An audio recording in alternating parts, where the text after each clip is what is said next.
The route here was slow and painfully fought for, but Ukrainian commanders say this march into the village of Robotyne is a major breakthrough. Soldiers had to push through dense Russian minefields and fortifications. They say raising their flag here means they'll now be able to advance more quickly. Our goal is the Sea of Azov. I don't want my guys to think that they can relax now. They know we are moving on to liberate all our territories. The village of Robotyne in the Zaporizhia region is of tactical significance. It sits on a highway to a major Russian logistics hub. It's part of Ukraine's counter-offensive along 3 axes in the south and east of the country. It moves Ukrainian troops closer to one of their main targets, Melitopol, and to split Russian forces in the south. This is trench warfare. A video released by the Ukrainian army claims to show soldiers storming enemy positions under heavy fire. Another front line near the eastern city of Bakhmut.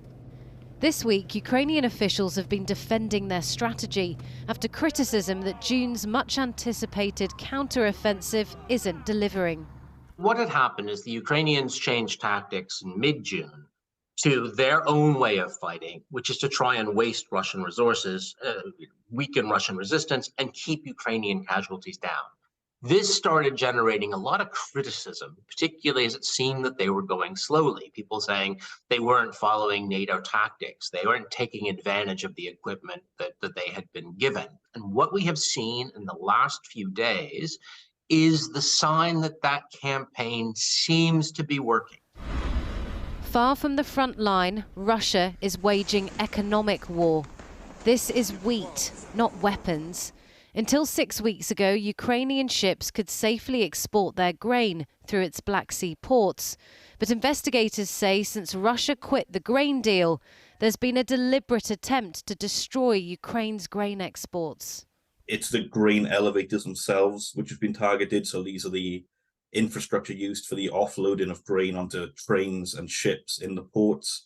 None of these targets we've seen any military activity, so it's not anywhere near the front line. It's many, many hundreds of kilometers behind the front line.